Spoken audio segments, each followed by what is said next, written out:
Alright, hello everybody, I'm Conquering History Games, and I hope everybody's having a pleasant Saturday.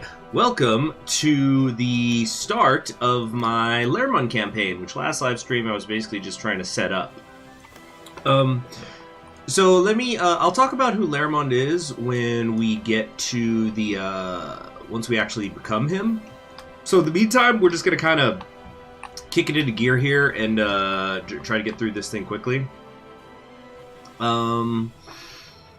So we're going to set up the Provisional Government of New England.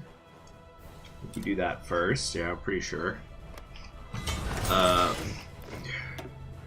Alright, let's come over here, America's Darkest Hour, to get that stability. We're just doing a little bit of the housekeeping stuff here, you always got to do. No, don't do that. Wait, no, that's a line. Do that. Okay. Could we reorganize the railway network? No need for any of that. Let's just do infrastructure for now until I think of something better. Okay, got that engineering stuff done. Get some industry happening. Okay. We also want... Yeah, I think field hospitals are going to be a must. Okay, hello there, FSF. Hello, everybody. Alright, everybody's pouring in now. Like to see that. Get a civilian train, get the support equipment. Maybe not support equipment right now. We'll get that later. Either we're going to be missing tungsten or we're going to be missing aluminum, so let's go with the support equipment. Hell's bells. Alright, reclaiming America. We already know how to do dismantle stuff. Let's just get some convoys happening here. No possible trade routes are found. I think I have to wait a day. Yeah, there we go. Oi! The Union of Britain's flag change! Ugh, I do not. I actually really don't like that. It just doesn't work. I really don't think it does. It's symmetrical, but... I don't know, maybe this has something to do with it. Oh, God. Yep, we're doing Kaiser Redo, which is essentially like the road to 56 for Kaiserreich. Because Kaiserreich is so established in the community that it's practically vanilla, so now people needed a mod to the mod. Which is funny to me. Alright, let's get going here. Hello, Mad Beast Yeti, good to see you. Hello, Kipsu, Darksight 1000, Guzman, everybody. Alright, Provisional Government, don't tread on me. New England sleeps, we're just getting some quick political power here. I don't know, we might want to go to early mobilization quickly here if we can. Oh, actually, Officer Corps is probably what I want to do first. Grab somebody for this. Oh, we have Pershing! What? How freaking old would he be? Yeah, old guard. No kidding. Yeah, I think we're gonna use Leslie Gross. Although, on the other hand, he's got so many good, so much good stuff. Might almost be worth it. Hey, hey, JFK, General JFK. Somebody's dad was pulling some strings. Yeah, we got Vanderbilt III here. Mark Clark is way down as a level 1. Wow. Maybe we'll see the Lawrence UK. Perhaps. Perhaps.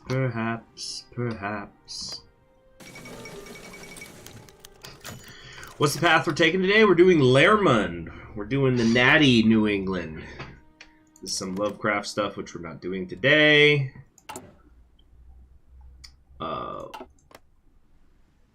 Pershing would be like 77, yeah.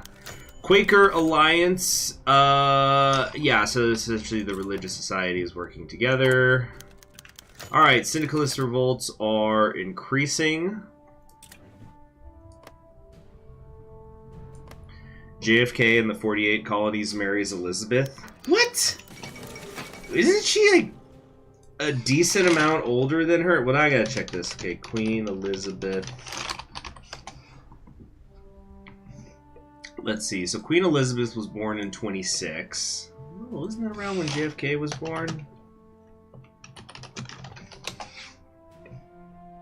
He was born in 17. Oh, wait, I freaking knew that. I have his Unfinished Life biography.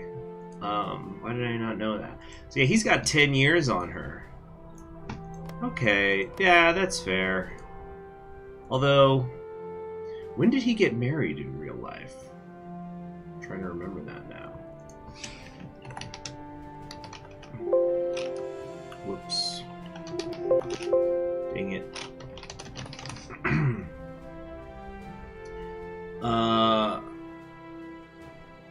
Okay, they didn't get married till the 40s. We need the mod where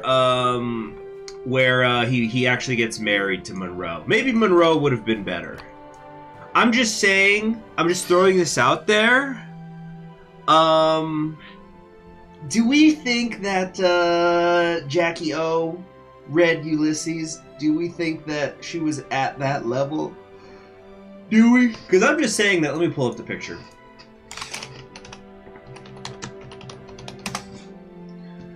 Hold on a sec. Let me pull up this picture. It's a terrific picture. Everybody always shows like the picture of Marilyn Monroe in the in like the potato sack and stuff, but there's a really great one here. Let's go to the transition screen. Yeah, check this out. It's Marilyn Monroe reading Ulysses. And this isn't like freaking LeBron James where, you know, every time you see him reading in quotation marks, he's always at the front page of the book. Like, I guess he's just trying to get through the fucking... He's trying to read the title or something. But yeah, look at this. She's clearly almost done with it. I'm pretty sure that she's actually probably reading the Penelope monologue that ends the book. Incidentally, I actually have a top that looks like this. A little different though. It's not quite as many colors. Frickin', what was I saying? Yeah, and I guess that would be very fitting because without getting too into it, the character whose chapter she's probably reading in this picture is engaged in an extramarital affair. So, you know, considering that she was doing that with JFK, that's pretty appropriate. All right, anyway. He should have made an honest woman of her. All right, Prohibition party time. As America spiraled into war, many turned to alcohol to escape their troubles. Yeah, such as Democrats and Prohibitionists. Prohibition, literally the worst thing America's ever done. There's never been anything worse the United States has ever done. No, shut up about slavery. No, I'm kidding. I'm joking around, of course. Radical coalition emerges with the Knock, the leader of the Freemen, and social Darwinism and whatnot. So everybody's jockeying for position. CHG Marilyn Monroe cosplay win. Not sure how I'd do that because I don't show my body. I just have my face cam. Wait, where is my face cam? There's the face cam. Second Hartford Convention begins. Okay, just moving along. Okay.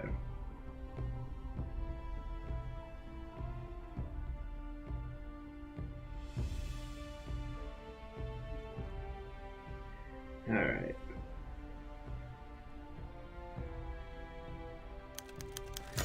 Okay, Constitution, our system of government. So what we're just going to be doing, I think the way that we have to do it is we just need to constantly take the radical socialist options.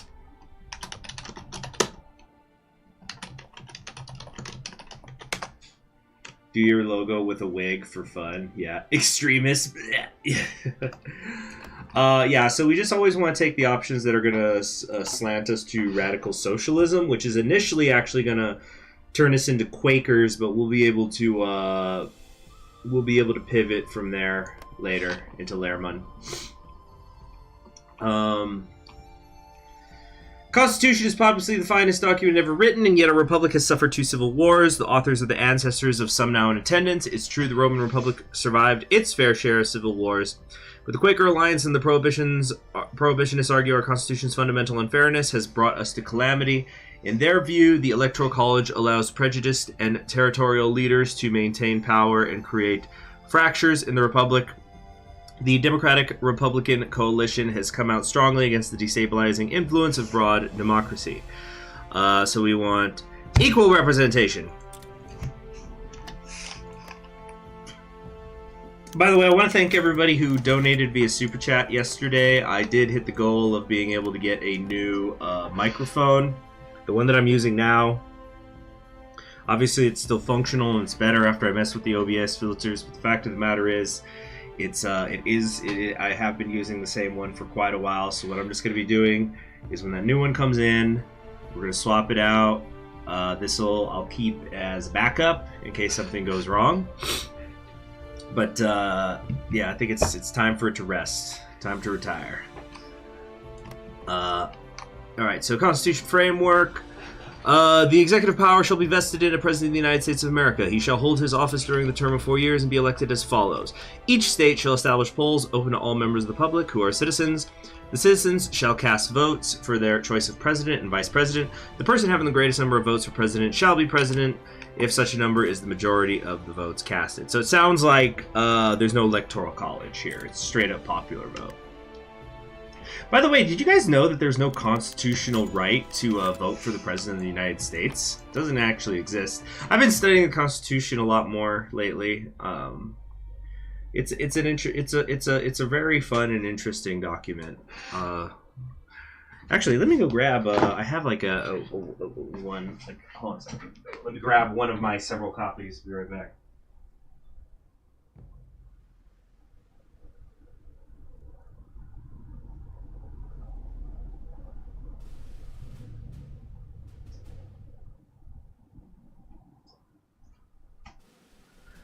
Yeah, but I was saying, yeah. So I have it's really interesting. Like I've been going through this annotated Constitution that's done by this professor. He's like, what university is he at?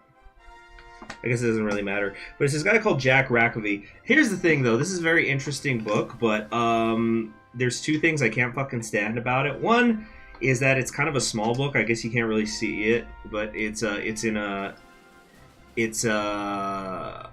a square shape instead of a rectangle, so that's a little weird. But also, all of its annotations are on the left page, and then like the amendments and stuff will be on the right. So like you have to turn the page, read on the right, and then go to the left, and then read down, and then go up and across what you just read. It doesn't make sense. I don't know why they printed it that way. It's completely fucking frustrating. And it gets on my damn nerves. Okay.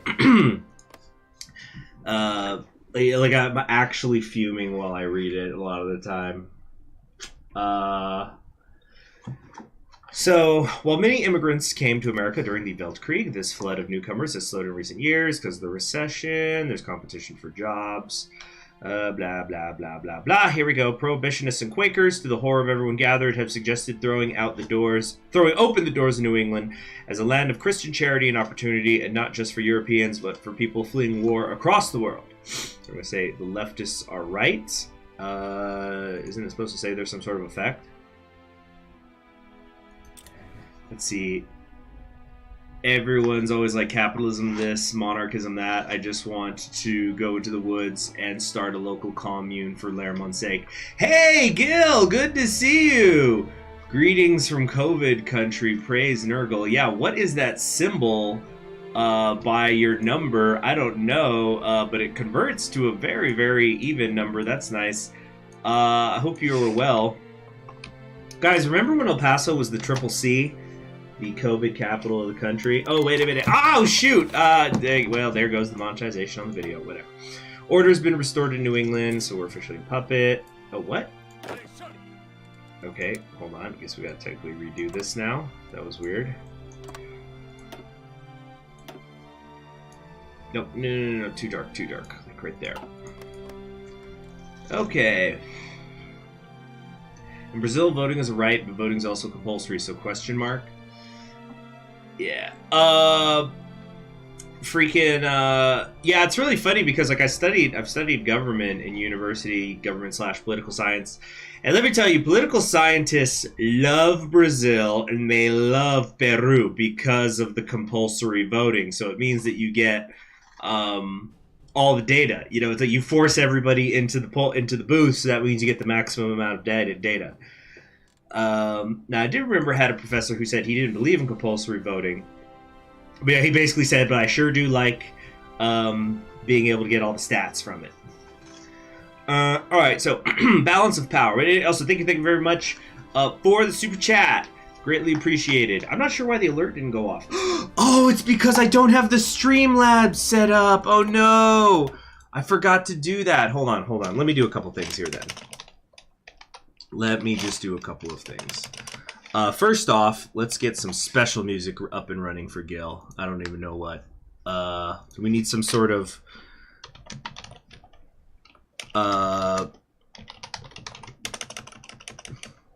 some sort of hype music.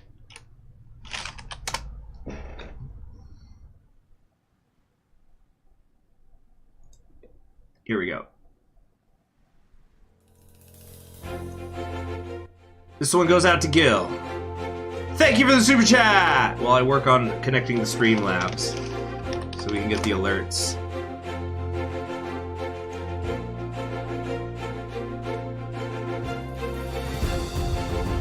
Oh, no.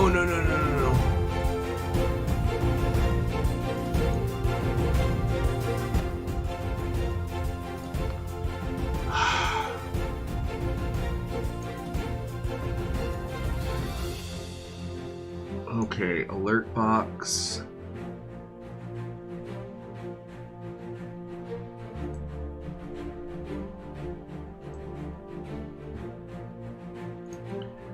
I think it's like browser source.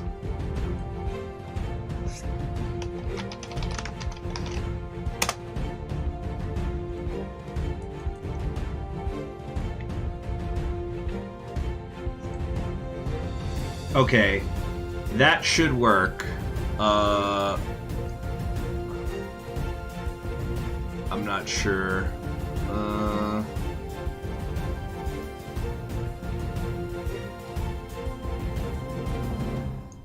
Where's the jar?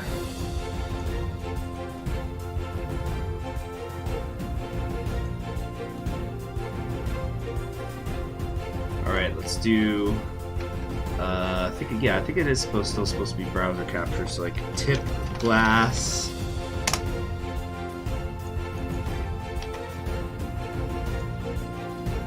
Okay, there we go. We got our tip cognac glass back. Awesome. Although, can I just switch it here? I forget. Maybe not.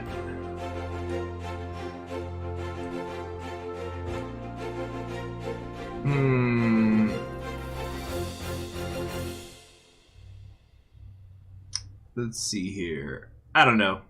I think I might have to fix that up in between streams. I totally forgot to do that. But in any case, let's continue the game. Yeah, I'm supposed to be like quickly getting us to Lermond, and I keep messing around. So balance of power. Quaker Alliance and Prohibitionists want to reduce the power of the president and allow people to live their lives as they see it. Morality is more important than executive power. Okay, so we're quickly trying to take charge here. The centrists are still very strong, though. New England's army, American military has languished during the 20th century. Prohibitionists are pacifists. They want a complete disarmament and open hand to all. Peace upon mankind forever, forever. Luckily, we can take this and still arm anyway.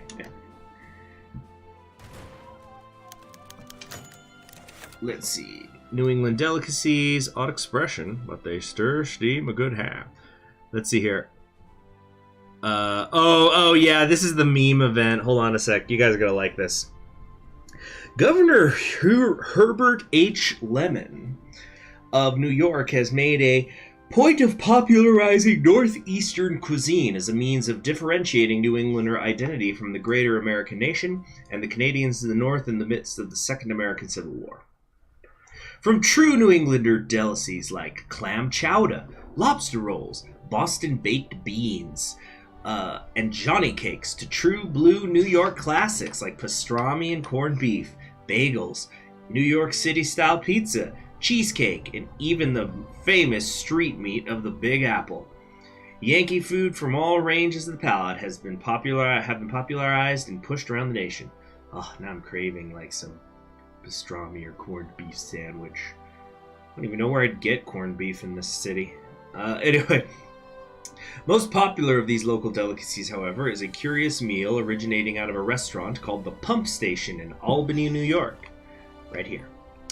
Known as steamed hams, the recipe calls for grilled hamburgers layered in cheddar cheese and other standard burger toppings to taste and slathered in the secret pump sauce, then finally served on a platter atop a bed of French fries.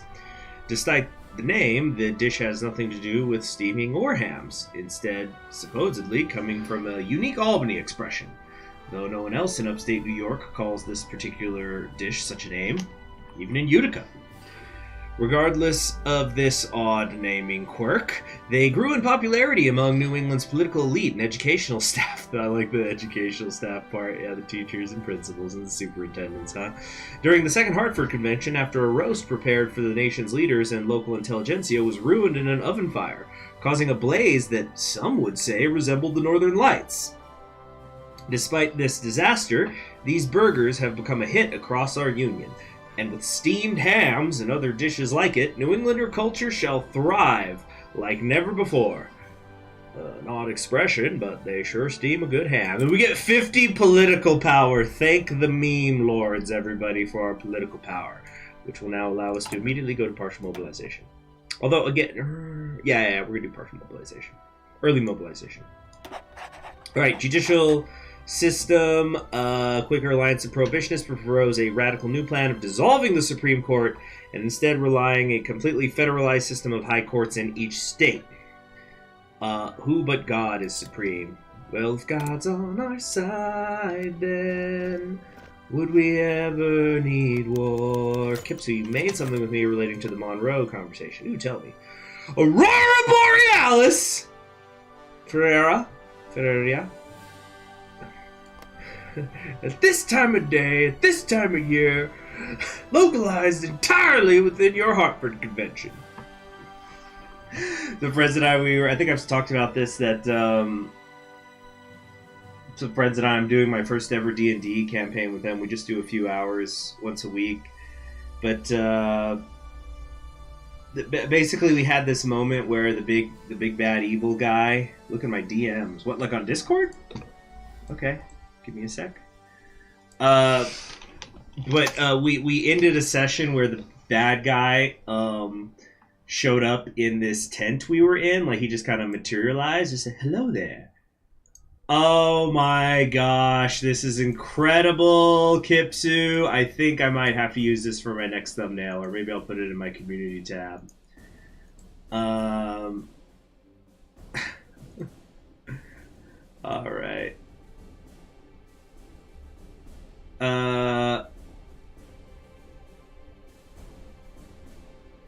Anyway.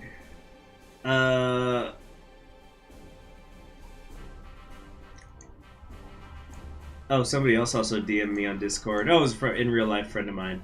Oh my gosh, he changed his name. Oh, so yeah, my in real life friends are goofing around in our Discord right now.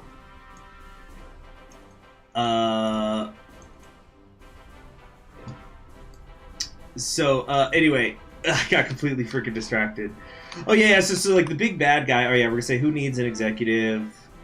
The big bad guy shows up in the tent, and like we were just joking of, good lord, what is happening in here? It's like, you're gonna tell me the Dark Lord Strond is in our tent at this time of day, at this time of year, localized entirely in Mata Ava's tent. We're at the capital. I think we decided we were going to do Buffalo because Buffalo got the short end of the stick last time we played New England when I did my pre-recorded series. Oh yeah, there we go. We lost a bunch of people. Hey, JFK. He's the naval liaison. I guess that makes sense. He was in the Navy. Yep, the Navy was apparently the path to the presidency. Oh, you got a super chat. Where's our reading of Ayn Rand's Harry Potter and the Free Market Demands It? You know, I actually thought about that, and I've decided that what I think my first membership-only stream that I'm going to do is we're going to do an Alaska campaign where we do the, Excuse me. Very sorry about that. Yeah, socialism's when no government.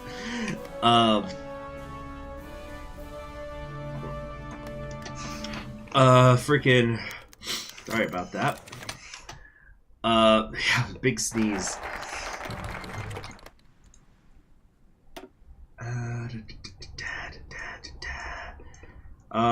What do we want to do here? I think we might want to maybe go do some military stuff. Freaking hell, it's just a simply enormous tree. Congressional Army decision. Do we want to do Pershing? Old Gravel Boys. New England's future. Friend of the North.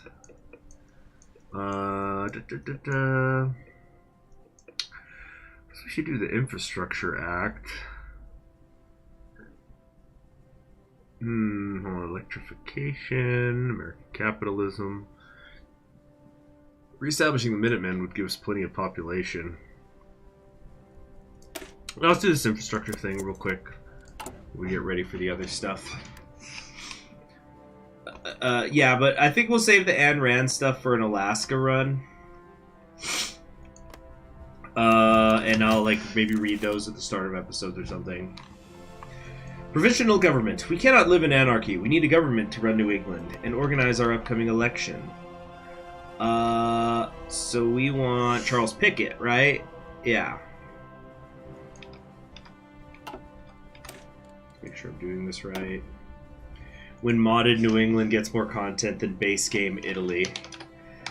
Yeah, Italy's been due, but the Soviet Union was a higher priority, I think. The Soviet Union tree was fucking embarrassing in vanilla Hearts of Iron.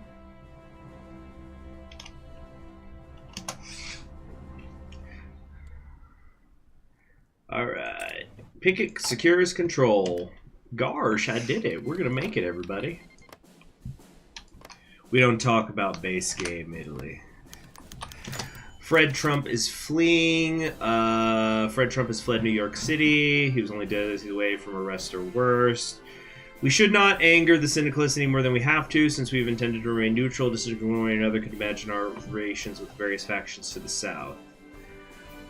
Is this something that can, like, trigger them going to war with me? We probably shouldn't bring him in, then.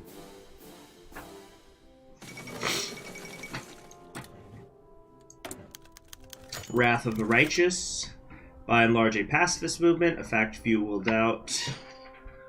Blessed are the peacemakers, for they shall be the children of God. But still, long live the fighters. When the next update hits, Italy's gonna get the biggest focus tree of them all. Oh yeah. They're gonna have like a hard. They'll have like a hardline path to freaking the Roman Empire or something, which I know you could do now anyway. But you know what I mean. New York could split off into its own country. Yeah, but I think you have to be as the CSA to set it up. And it doesn't look like they've broken away. Everybody's still under Big Bill Haywood. American Union State seems to be in a good position, actually. Yeah, if they could start punching into the South here, they'll be looking good. Blessed are the cheesemakers. Gromsky, Italy win. So, I recently, secondhand got a email from a, let's just call him a let's call him an American historian of note. And it's because I'm working on a research thing, and it has to do with like the Constitution. And my professor, there's this one book that I'm not necessarily using it directly as a source, but it's kind of like a secondary thing, like kind of showing the evolutionary process of the Constitution. So one of my professors took it upon herself to email the author of this book. I didn't ask her to do this. I guess she just kind of spontaneously did. It asked a question about a certain aspect of constitutional law, what his thoughts were on it. So this particular professor, this particular historian, I'm not going to say who it is, but I've literally heard people call him a communist, which is just completely fucking ridiculous. He's just one of those historians who go, hey, maybe the United States did some bad things sometimes. Maybe the United States hasn't always lived up to its ideals. Which is something left or right, I think, that anybody would agree with. But he gets called a communist, and he's been, there's just like nonsense that sometimes pops up around him. But so she forwards me his response, and in his response, he drops a Gramsci quote. Now, for those of you who don't know who Gramsci was like a really, really famous Italian communist. No, it's not like he's saying the United States is the big evil of the world, but he's going, look, there's been problems over the years, and we need to acknowledge them so that we could be a better country. It's like he seems to be actually quite a big believer in the United States from everything I've read of him, but it's just like we need to actually stay true to our ideals. He's a constitutionalist. Anyway, so he drops an Antonio Gramsci quote though in the response, and I thought, ooh, if this got out in the open, that probably would not help with the people who call him a communist. Alright, anyway, great strike. Oh fuck, what were we supposed to do for this? I think we were supposed to request aid. Yeah, this path guide is, I think, like, not really particularly helpful. Request aid.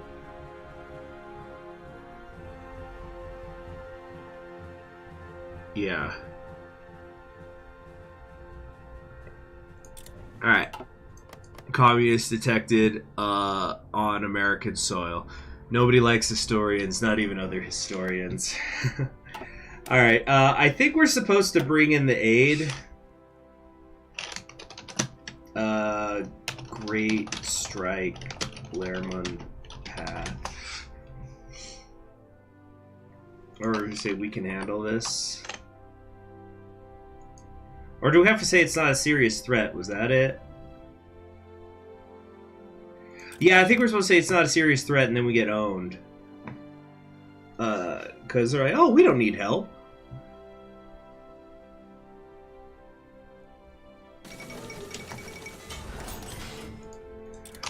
Request aids for monarchists, but I thought it was only monarchists if I had also was a puppet already. Yeah, anyway, there goes the Western Command. Speaking of owned, freaking Omar Bradley's getting owned. The leftist takeover. Yep, here we go. And then it's a question of which ones I want to take over.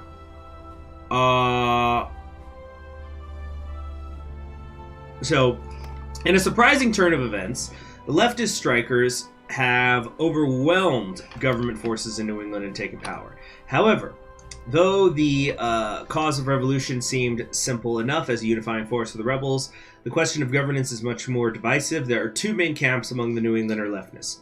One camp is led by Leonard Abbott and wishes to align itself with CSA, espousing mainstream syndicalist values and believing their unification with the combined syndicates to be necessary for their victory in the war.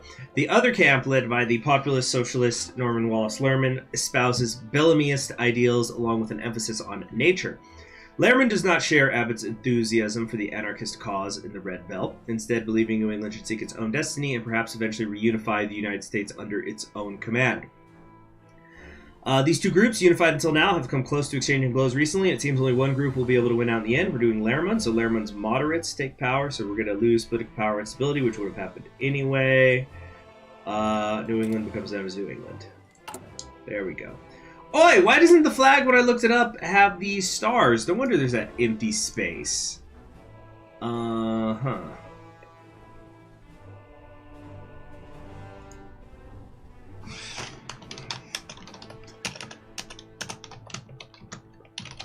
Okay. So anyway, here we go. So here's Norman Wallace.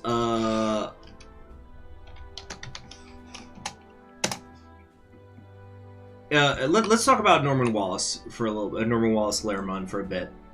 So I haven't been able to find a whole lot about this guy, but what's most important about him is that he's one of the founders of Maine's Socialist Party. Although in the original timeline it was the Populist Party, and so I think it's like in this timeline, if I remember correctly, one of the key divergences is that like the socialists and the populists and the labor, like they kind of all unify together into a single party. But back in the 1890s, so at this point, freaking over 40 years earlier, he had run for Congress and lost. But then in 1900, he became the governor of Maine. Or, not the governor. He became the first socialist to try to become a candidate for the governorship of Maine. He lost to a Republican. But what it seems that he mostly was, more than being a politician, is he was really like into co-ops, communes, things like that. Kind of a working class guy. He worked on the railroad, went to a religious boarding school, so I guess that's why he was a little bit associated with the Quakers in this. He owned an arboretum, which is it's like a public place where you can go. Actually, they're usually not public. I haven't been to an arboretum or arboretum, depending on how you want to pronounce it. I haven't been to one in probably close to a decade because they're all really expensive to get tickets, it always seems. He's the perfect mix of Charles Darwin and Robert Lee. I'm gonna be right back. I need to get some water because I've got like really bad cotton mouth right now.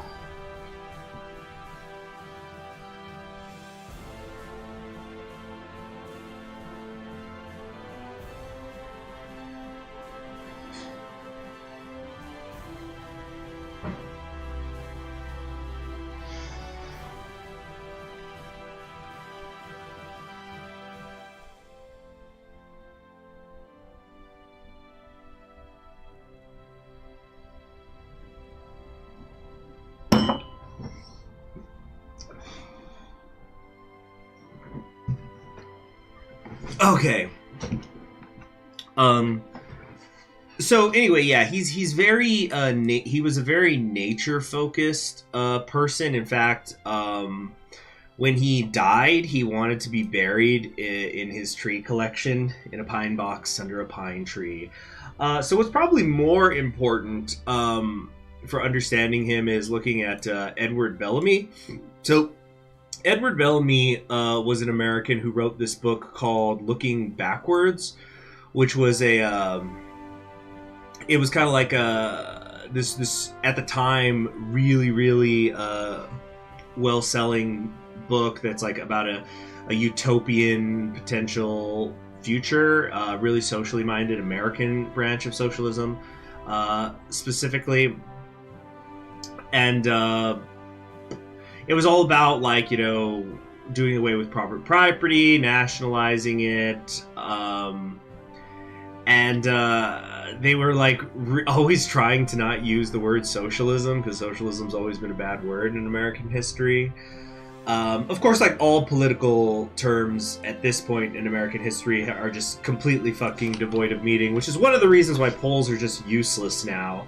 Because, like, you ask somebody, like, how liberal are you on a scale of 1 to 10? Well, you ask, like, 10 different people what liberal is in America, you're gonna get like 6 different answers.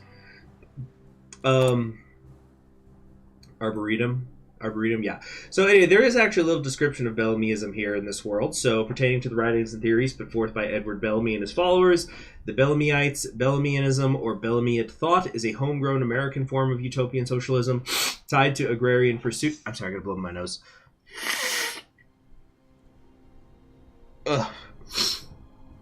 Tied to where was I?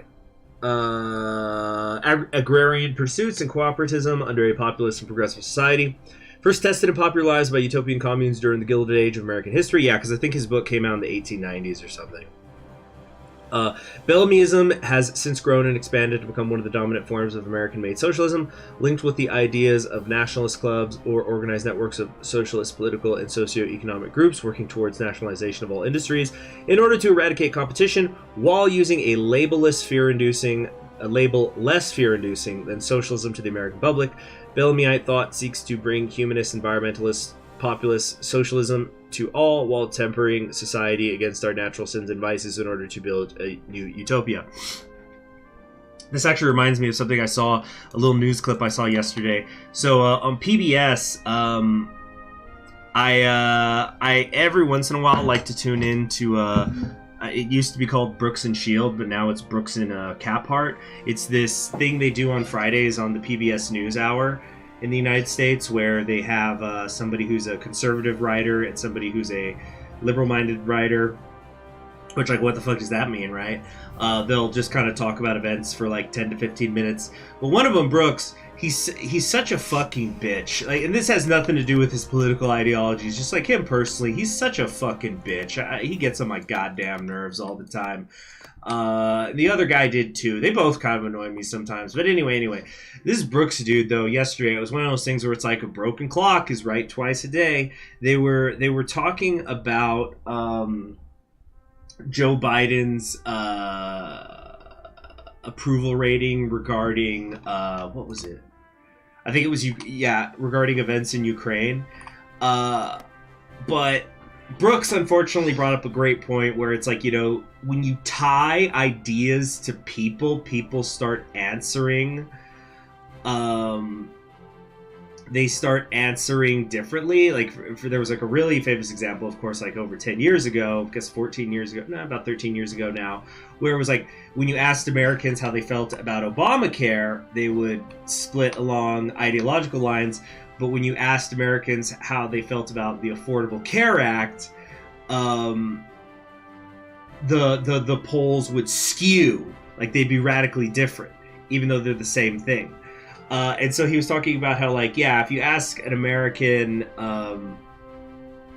anything about Joe Biden, like, you know, you're never going to get more than like 45% approval of anything. So it's like, he said something, and it's like, you could ask an American, how do you feel about Joe Biden's policy on enjoying beautiful sunsets? Like, you know, it's gonna get only 45% will approve. So yeah, that's why I find this interesting. The whole, like, you know, it's socialism, but it's not socialism. We're gonna call it nationalism. We're gonna call it Bellamyism or Bellamyite thought and whatnot. Lermond looks like Father Cornstalk from BioShock. I'm liking all these names I've been hearing. So I've heard so far Robert E. Lee, Santa Claus, Charles Darwin, Father Cornstalk, and there was another one, I think. Yeah. Am I going to do more CK2 in the channel's future? Yes. Mid-April onward is actually when I'm planning to do that. Although in April, yeah, things are actually, I shouldn't even talk about it too much, but things are going to get really different come April. So just stay tuned, everybody. We're going to open up the memberships, and we're going to open up the channel. It's going to be big. It's going to be controversial, but controversy creates cash. Eric Bischoff once said, "Oh, I could just declare independence anytime."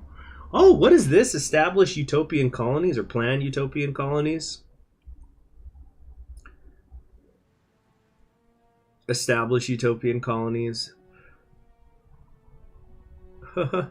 What?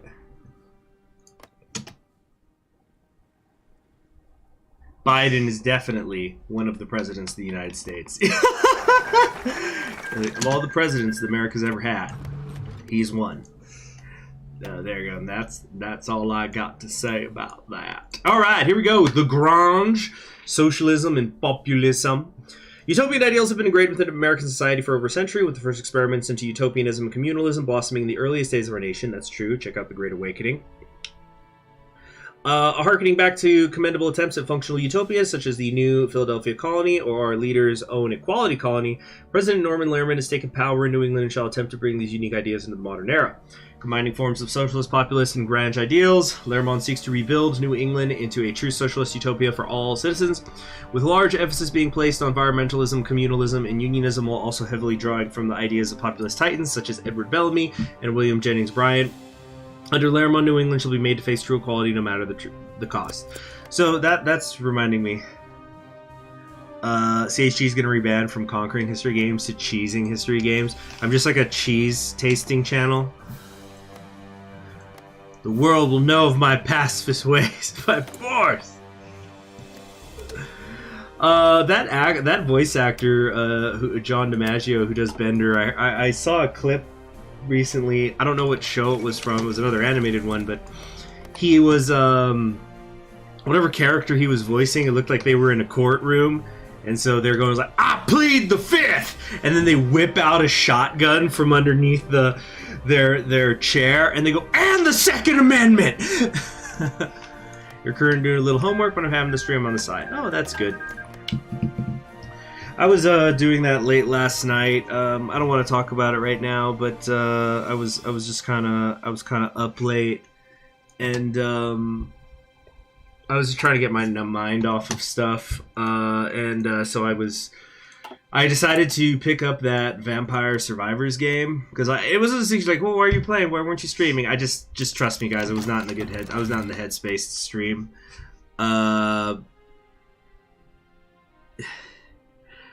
But anyway, yeah, I threw on a stream in the other monitor while I played that because like that's an extremely simple game.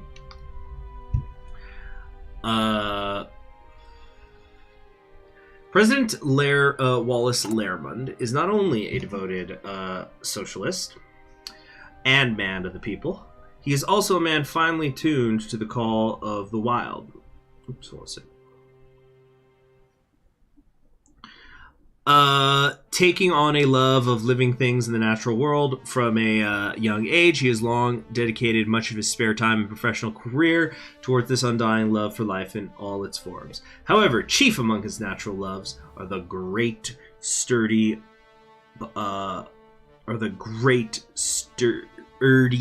pines which make up much of his native Maine's old wood forests, and mollusks from the lowest chitons to the more captivating nudibranches or cephalopods.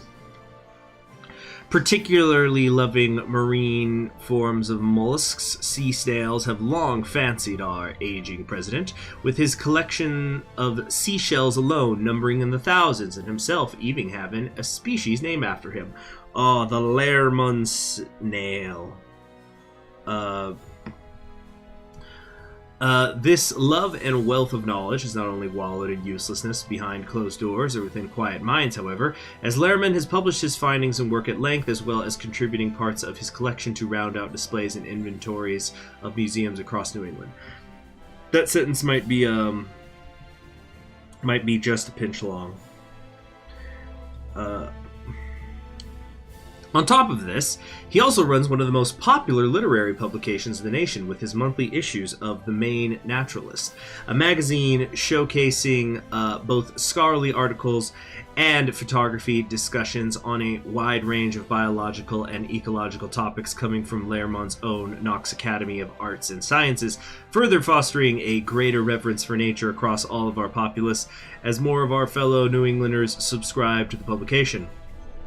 Under Lermond, New England's wilderness and wildlife is safe and in well-guarded hands, both under his tutelage and for generations to come with his teachings, Mollusk Man. Ocean Man, take us by the hand, lead us to the land that you understand. That was, This Guy Loves Giant Horse Conch, yeah. See if she was up late watching Gur clips where she gets clapped by Elden Ring bosses. No, but it was a Hololive person, it was actually Fauna. They say that Mother Nature's voice is healing, and I gotta say, I think they're right. Yes, we made this whole event for that reference. Fuck, what's the name of that? Ocean man, take me away. Ocean man. It's from the... It's that song. You know what I mean. Yeah, because they're the band is... the album is called Mollusk.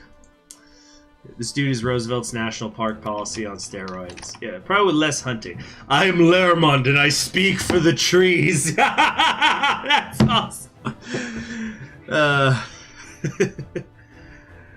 Oh, that's awesome. Yeah, I speak for the trees. So radical socialism goes up and political power goes up too. That's so cool. Oh, I could do war propaganda right now if I wanted. I think I might. Because it's a defensive war that's giving us war support boost right now. Oh my gosh, Afghanistan is freaking owning right now. Do they have their own tree or anything? They do. Okay, okay. Wow.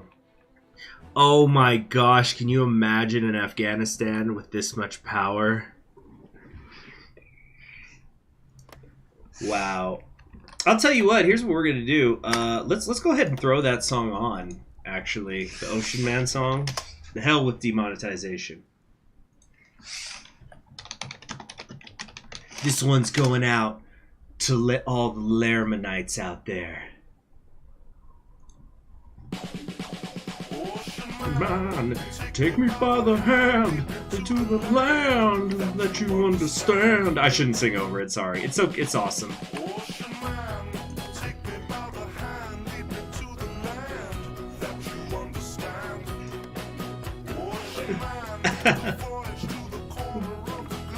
Is a real trip. Dang it. Sorry, it's so singable.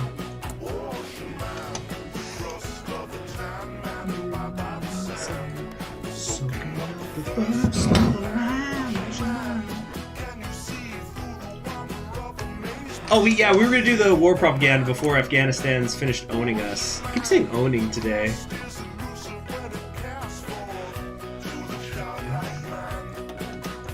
Ocean.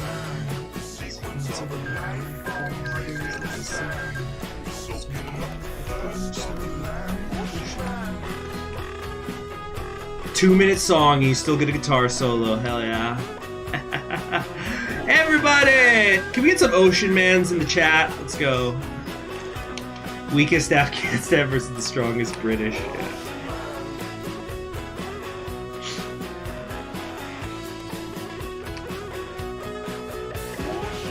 Oh my gosh, look at all this space they have.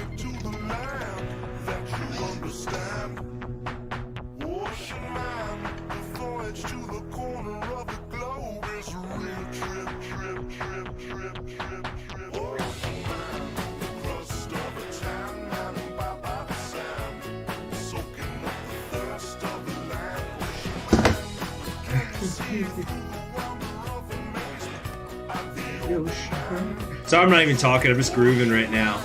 Wales, hell yeah, dark side.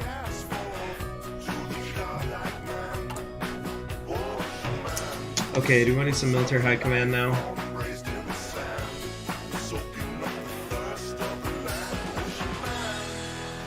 Yeah. Do. Heck yeah. That was awesome. You know, one more time. You know, my incidentally, my reread of Moby Dick has been going terrifically. We finally hit the freaking road.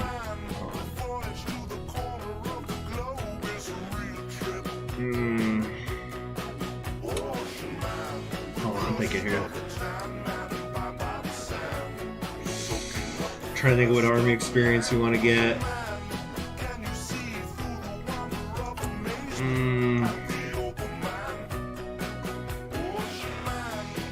I think we're just gonna get both of these eventually, so let's get the one that is more. The music's not too loud, right, guys? Oh my gosh, so many emojis. What do you get? You know what? I need to make a whale emoji of some kind.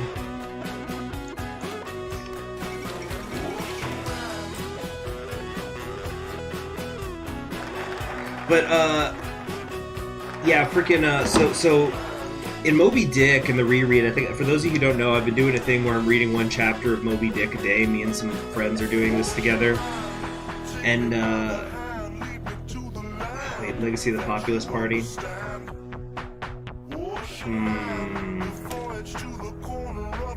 Populism shall no longer be venom spewed from the fangs of liars and traitorous strakes, but instead it'll be gospel, true and pure.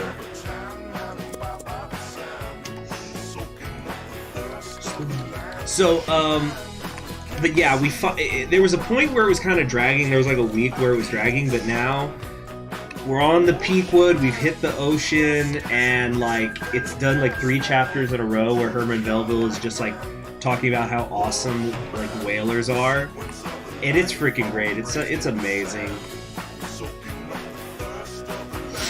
But it'd make anybody want to become a whaler. All right, that's the end of the song. Let's get back to it. We had fun grooving. Oh, yes, the alert box is working! Yes! Mad Beast Yeti, thank you very much. Hold on a sec. CHG strums come for the historical gameplay, save for the jam and music. Awesome. Wow, look how perfectly those coins fell in the tip jar.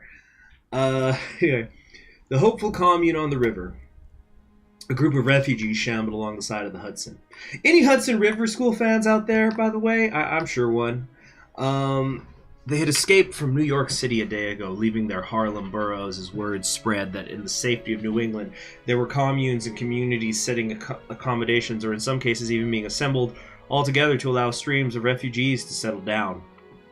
It was a dubious claim at first, but soon more leaflets came down from the Hudson, holding promises from Norman Lermond himself that he would allow them into his utopia in the making, and that he was a man who had made equality colonies and communes before. And so many would-be refugees accepted. The fighting was distant, yet still audible as the group continued on. The cold was rough, but the rumble of artillery behind them was all the inspiration they needed to know not to stop.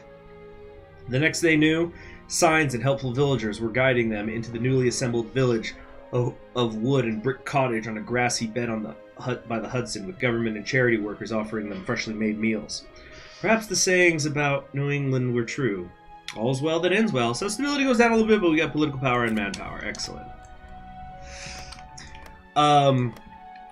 Yeah, there was I was in a discussion about the Hudson River School recently. So the Hudson River School, for those of you who don't know, you can kind of think of it as the first like American painting tradition, like that was like really American. It was like a conscientious break from European tradition. Well, not a break, I should say, an evolution of the European tradition, where it's like we're gonna take Romanticism, but we're gonna give it an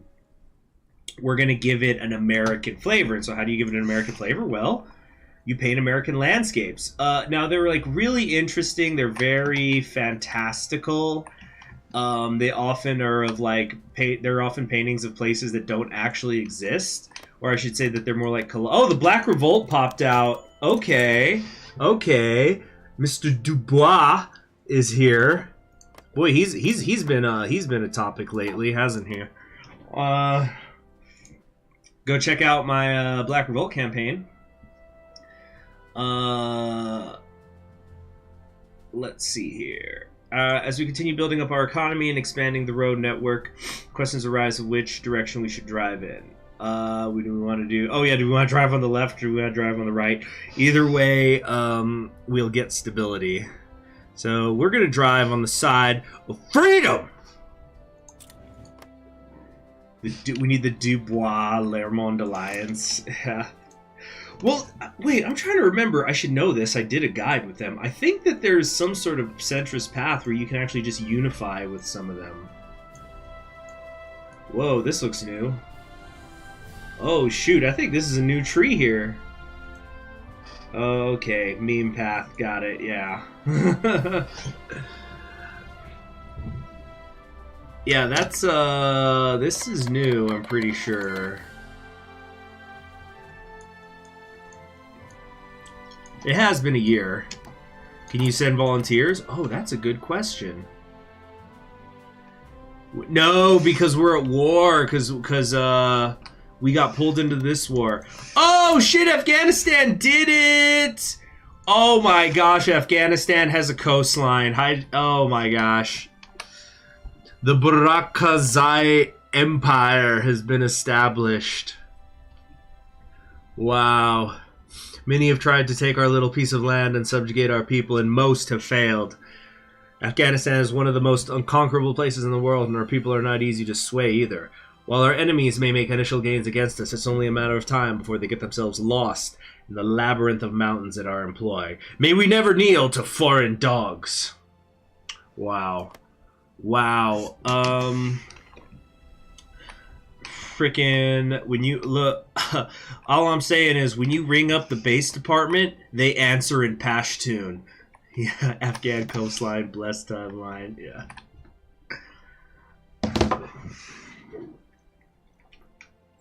Yeah, they don't speak English at the base project. At the base department, they speak Pashtun. Alright, let's get that other military command focus now. Artillery, the king of the battle. I think we could just take this anytime. Oh, we'll leave the Entente if we do it. So we don't actually want to do that. We want to do that later. We probably want to, like, you know, we don't want to use their army. Every Canadian, every royalist who dies for us is one less in the world, right? It's just net gains. Oh, got that in my head now. Oh, shouldn't. Oh, yeah. So I'm saying about the Hudson River School. So, like, what you'll sometimes see with the Hudson River School is there might be a painting and, like, there's a mountain and a river valley and some more mountains, but it's like the mountains on the left will be from Utah, the mountains on the right will be from the Rockies, the river valley is from Maine or something. So it's this totally fantastical composition of what the West looks like. So it's like, it's got this sense of realism because they're based off real sketches, but it's fantastical because those places don't actually exist. And it actually kind of makes me think of Breath of the Wild. And let me show you what I'm talking about. Like, this is kind of a more explicitly fantastical one, but like Thomas Cole is one of my favorite Hudson River School artists. I actually have these huge landscape prints of all of his Course of American Empire. They're too big. I can't fit them all in one room, so they're scattered across my apartment. But he has this one that's called the Titan's Goblet. Like, tell me this is not right out of Breath of the Wild. Like, can you imagine stumbling upon this while you were playing that? Like, if you look closely here, like, you can see there's like ships in here. You know, I think this is like a forest line, but I think maybe this is a building. It's tough to say, but yeah. So this is kind of a more explicitly fantastical example of the Hudson River School. But let me show some other examples. Hold on a sec. Or I should just like type in Hudson River School and then just. Okay, hold on. River School painters. Yeah, so like this is more. Here's some more examples. These are like examples of the Hudson River School here. So like, yeah, a lot of forests, a lot of interesting lighting, but like, you know, where is this place? You know, this might be actually South American because like Frederick Edwin Church would paint in South American stuff like Ecuador. But yeah, this is what I'm talking about when I talk about the Hudson River School. Anyway, back to the video game. I was in a Discord recently, and some people were talking about me, and somebody was saying that they thought I was the best Hearts of Iron 4 YouTuber, and somebody else said I actually really suck. And everybody's entitled to their opinion, but like, it seemed that the point of contention was essentially how people feel about my digressions. Where's the Entente fighting right now?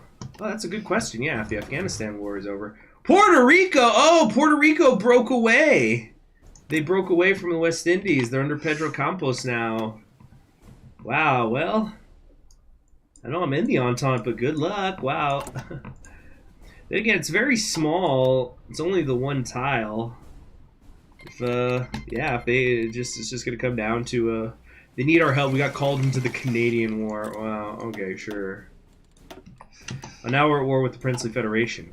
Why? Why did the war start so early? Who's attacking here?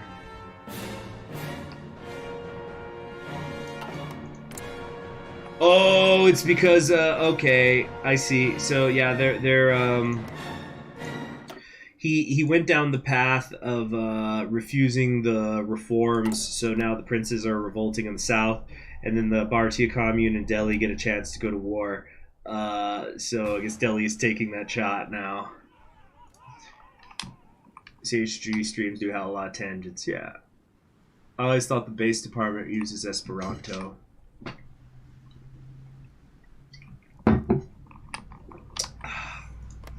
Way I see it, my tangents make the live streams must-see TV. We do farmers in need. Relief for farmers. This is also going to help me. Ooh, weekly stability off of a workplace. Give me that, please. Cooperative management. In order to tear down the capitalist system of old that has squandered the potential of New England and its people for far too long, our people must be made into the capitalists themselves. This does not mean they will be filled with fear and greed that surrounds all capitalist pigs across the world as they foolishly and selfishly pursue capital. But instead they shall be made to directly benefit from the policies our nation passes, as the capitalists who lorded over us did before. Colonialism, cooperative management, and collective ownership shall form the bedrock of our new economy. In this system, all New Englanders will be allowed to revel in the rewards of our economic and industrial development. No longer will the profits of their labors be siphoned away by corporate fat cats, for the people of New England shall finally be made free and equal. The only slaves left on our border shall be the machines we bind to our will. We will build cities in a day. Men would cower at the sight. We will build towers to the heavens. Man was not built for such a height. We will build we will build heroes. No, we will be heroes. We will be heroes. Yeah. Wait, fuck. I'm trying to remember. God, that's one of my favorite albums ever.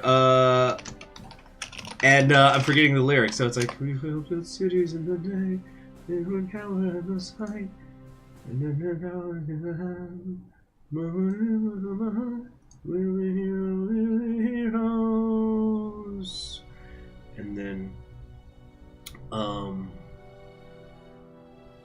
then, yeah, they've waited so long for this day, for someone to go, because yeah, just like bending the machines to our will. They've waited so long for this day, someone to take the death away. No son would ever have to say, my father worked into his grave. Men sleep tonight with hands of bone, they will awake with hands of steel. And with these hands we will destroy, and with these hands we will rebuild, and we will stand above Buffalo, rising high above its streets. From tops of buildings we will look at all that lies beneath our feet, and we will oh, the revolt's happening. We will raise our hands above us, cold steel shining in the sun, and with these hands that will not bleed, my father's battle will be won! Oh, get chills even with my shitty singing. Oh, what an album. What an album. What's with the utopian decisions? So it looks like it says that we're going to establish utopian colonies, and that's the metaphor for us going to war. So in order to do this, we have to be fully independent, so we can't use Canada to go to war. So we're gonna have to break away at some point. So we can't use them. That's gonna make things harder. Who's the Black Revolt? Oh yeah, they're only at war with the CAR right now. God, I kind of want to just break away now then. Like, what the hell? But we get the research buffs from Canada. This is tough. This is a tough decision to make. By the way, I'm probably going to go for another about 20 minutes, guys. I got other stuff to do today. Still have work and whatnot.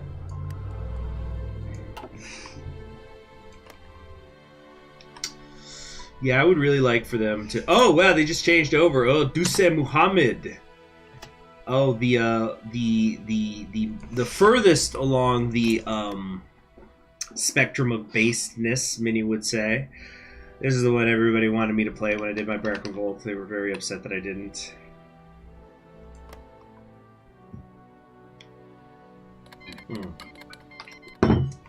Insulinda's doing its thing. Yeah, I think the American Union State's the one who's winning out of this right now. Yeah, United Peoples of Africa, that's a tough one.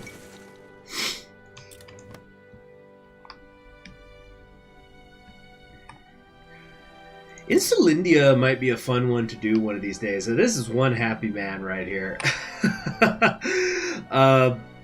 Because like the amount of population they can get, like manpower, is crazy. So I think I've said this before. I remember seeing, oh, Alaska went syndicate under the Guggenheim. I think I once saw a screenshot where somebody had taken all of East Asia and they were pushing their way into North America, and still just had so much population for fighting. Yeah, Omar Bradley, he's just barely hanging on. I'll just keep on hanging on. You and... okay. I think we wanted to do farmers in need now. Yeah. Our farmers are the most important and most forgotten of all laborers. President Lermond shall reach out a helping hand to every farmer in our great ocean. Excuse me, I got ocean on my mind. I got ocean on my mind. Ensuring they all have equipment, supplies, capital, and manpower they need to adequately feed our people without being forced to live in squalor. Damn it, we're playing we're playing the Ocean Man again. It's on my mind. When you got a bug in your brain, sometimes you gotta play it all the way through to get it out. One more time and then that's enough. Do I want to do war propaganda? Federation's winning. Let's do it. Yeah, freaking... I've never seen the Dominion get... Well, that's a great portrait. Get owned like this. Just incredible. I keep saying owned. I gotta stop saying owned. Start to sound like a stupid person.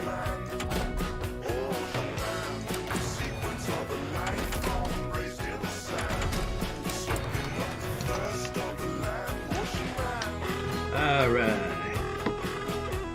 Clearly a J Massis inspired solo.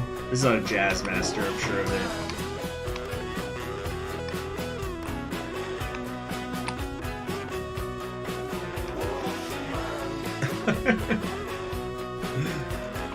I like the mermaid use too.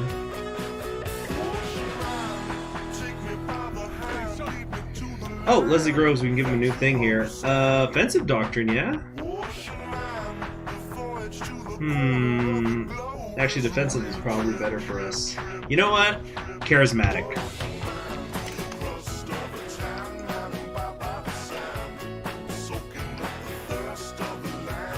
Yeah, Balkans blowing up, Spain blowing up. Just another 1937 in a Kaiserreich game.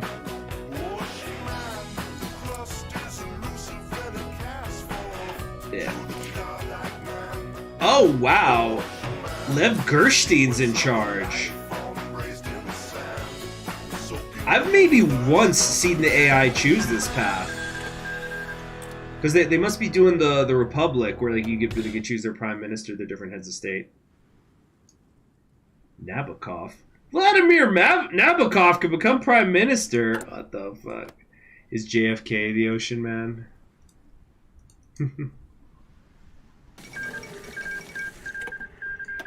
Alright.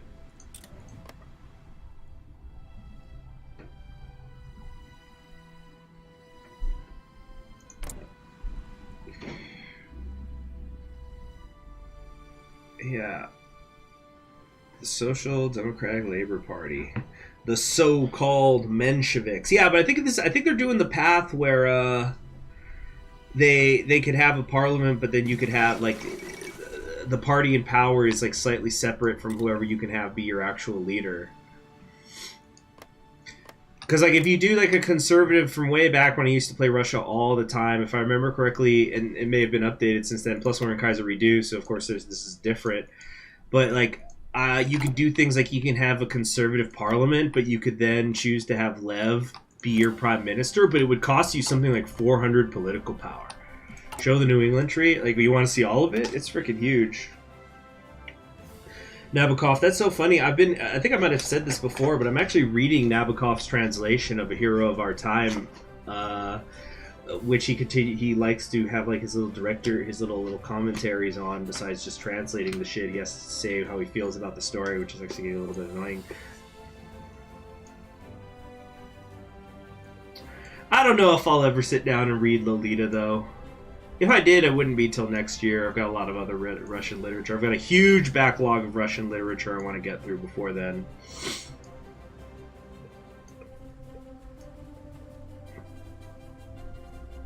Oh, President Joe, what political path are you going? Oh yeah, right, I'm supposed to be zooming out. So this is the tree. It's too big to even fit in a single screenshot. This is Nabokov's father, if I'm not mistaken. Yeah.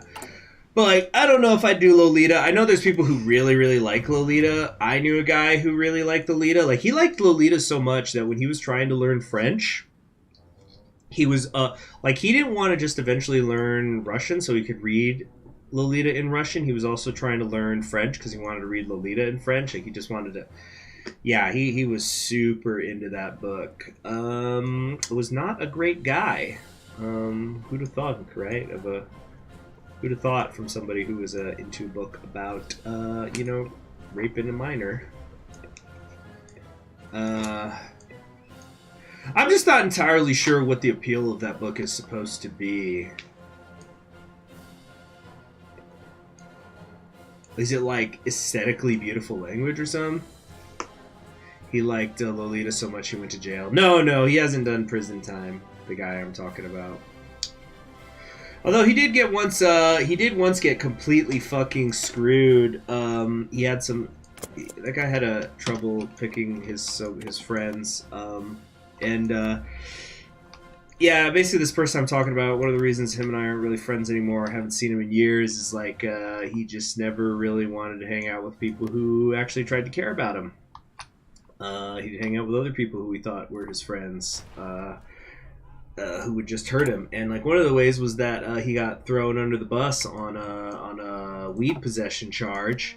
Luckily for him, he only had to do some community service. Where, funnily enough, he would go smoke weed.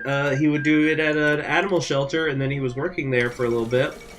And eventually, his manager was like, yo, man, you want to hit this shit? And so they would just start smoking weed all the time. We from Zamyatin, early dystopian book. Yeah, that is one of my to-read lists for Russian literature.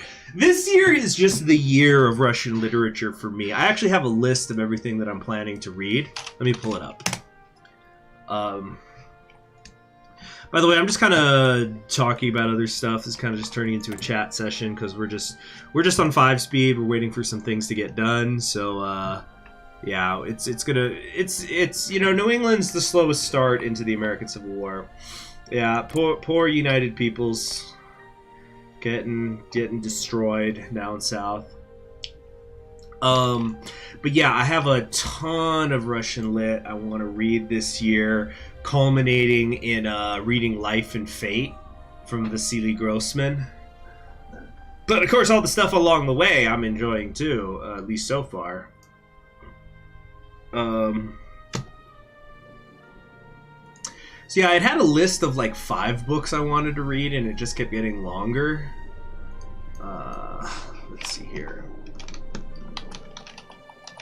So, right now, my list, and some of these I've read already, were I wanted to do Eugene Onegin Pushkin, The Hero of Time by Lermond, The Overcoat by Gogol, because I can't find a cheap copy of Dead Souls. Oblomov by Gonchurikov, which I'm checking out from the library because I can't find a cheap copy of that, but I found it in the library. Sportsman Sketches by Turgenev. Tolstoy's, I'm going to read, reread War and Peace and Anna Karenina, because it's just always great to read those. I'm going to do some Chekhov. Maybe read one of his plays, but mostly his short stories is what I'm going to be focusing on. I'm going to do Mother by Maxim Gorky. I managed to find a cheap copy of that. It's like a brand new translation, too. I'm going to read some Trotsky, the We, dystopian stuff. Then finally, we'll do Boris Pasternak's Dr. Zhivago. And finally, we'll get to Life and Fate. So the idea is that I want to get all of those done this year. Which I did the math on it, and actually I did the math on all of the non-history, non-school reading I want to do this year. And I've only got an average 32 pages a day. It's really not that much when you get right down to it.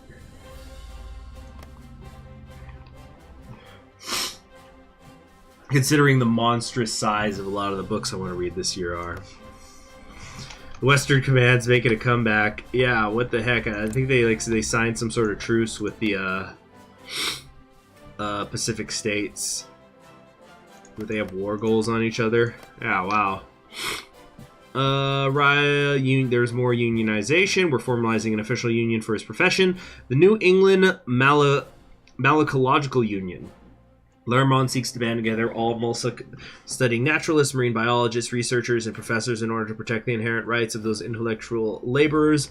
Though only a few hundred number among their ranks at most, this move has pushed many other small niche fields to unionize as well, driving up unionization rates across New England. Though President Lermond had political motivation for this act, he had long planned to create a similar organization including all Americans, a hope shattered by the harsh reality of the Second American Civil War. Ever still, Lermond and the Mollusk Union members marched on, now protected by the rights of the state, while serving as a prime example on how to organize and unionize for the rest of the nation to follow. Curious Creatures, studied by a curious man. Master and Margarita, right, I forgot about that one too. Yeah, Master and Margarita's in there too. I think I have my list out of order. And I was probably also going to read some, I was going to read The Trial and Metamorphosis from Franz Kafka. Oh, and also Writer at War. And I also read Crime and Punishment earlier. So yeah, lots and lots and lots of Russian literature. I'm hitting all the big names. National Arboretums. I'm wondering if we should maybe work on something else for a little bit. Navy, Central Planning, Settle Movement, Reestablish the Minutemen.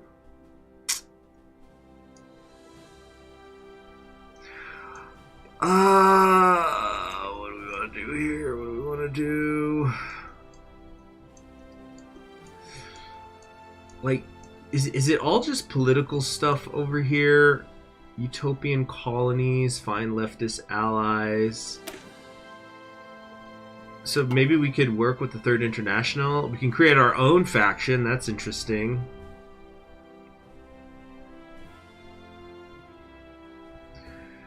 Yeah, if we could join the Third International, that would be really useful and also very interesting. If we could do that before the CSA... Yeah, because the CSA can't join the Third International until the Civil War is done, and this is probably going to drag on for a while.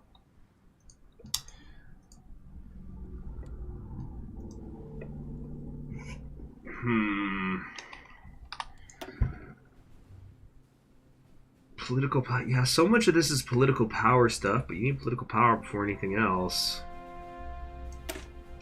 Yeah, let's keep going this way. A Lermond-Menshevik alliance would be too strong. Oh, yeah, is that possible? Join the Moscow Accord? New England gets a new tree post-unification. The tree seems small. Well, I know in the latest update, this got created. So, this is like... Well, I don't know, but in a recent update, it's my understanding this is new. So post-unification, I'm not 100% sure. We'll see. But let's do some Bellarminist ideals for right now. Go up to that partial mobilization, and we could do some air combat training. That might not be a bad idea. How many planes do these others have? Oh wow, they actually have a lot. That won't help too much actually. We do army command focus. I think we're gonna do attack. We gotta be able to push in. CHG, they went moderate. Oh, Social Democratic CSA. What a bitch move. Well, okay, yeah, we are the revolution now, everybody. Third International is just cutting ties left and right. Are they even getting volunteers anymore? And yeah, they are, but it's like, because you can't recall your volunteers. Yeah, just freaking French Con over here is just shaking his SMH's damn head. Shaking his SMH. Sock Dem CSA. What a bitch move. Oh man. Big Bill Haywood couldn't get it done.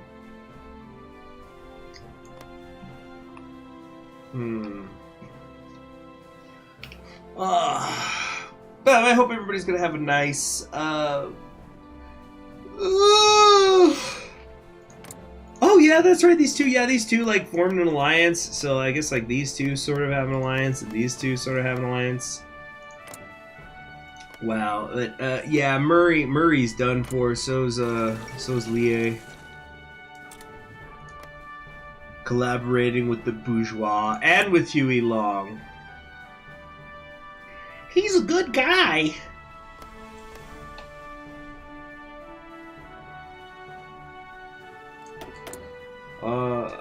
Okay, anything else I want to do here? Well, the war ended out here. Wait, what?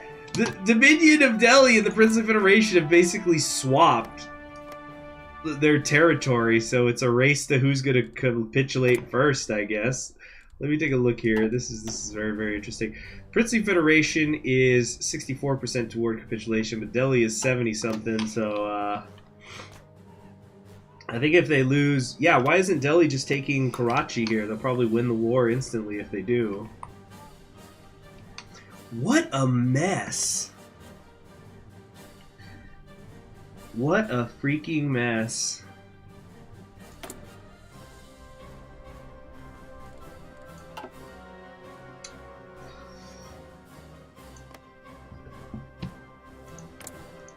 Saudi Arabia is a mess too. Oh my gosh, the Mountain Republic and Dagestan are out here. Oh, there's Joe. Nicknamed Soso as a child.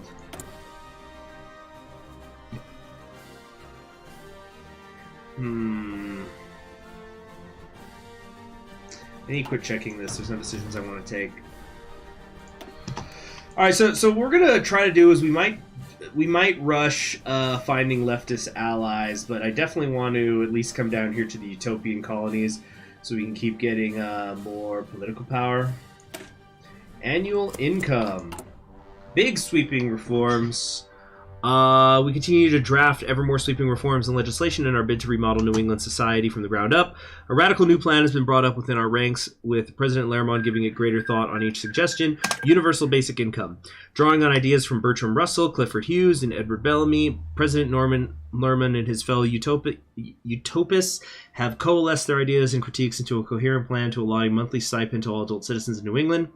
This minimum income would potentially guarantee that all of our citizens can at least afford the basic necessities of life each month, allowing them to use profits earned at work for less critical things.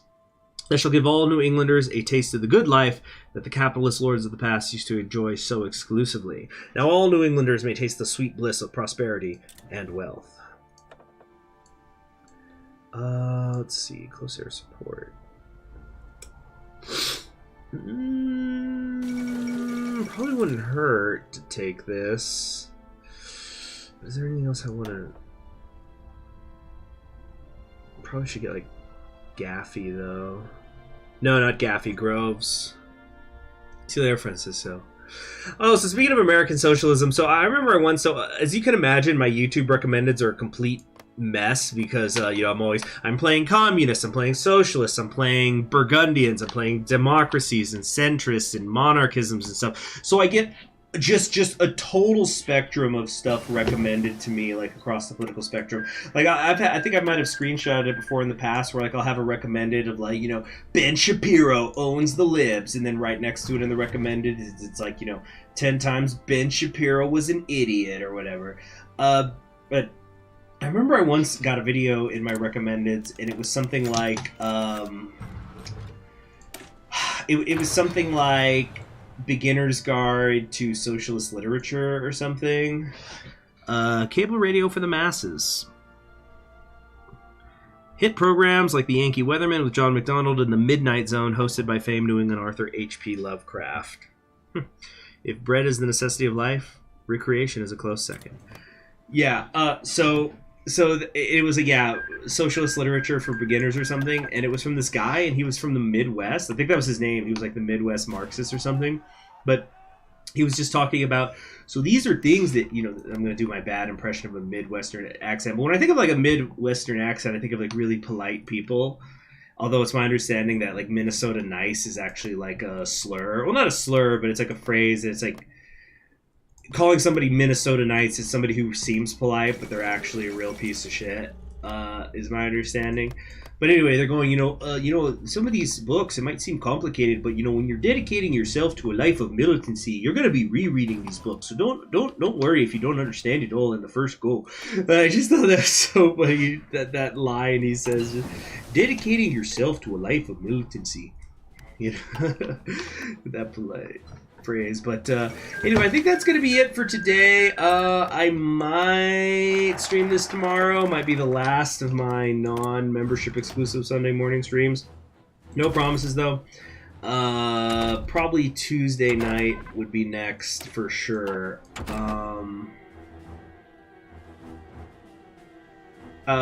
So that's it. I'm Concrete History Games. Thank you very, very much for joining me. Thank you especially to everybody who donated via Super Chat. It is what funds the channel. And you all have yourselves a wonderful weekend. Take care.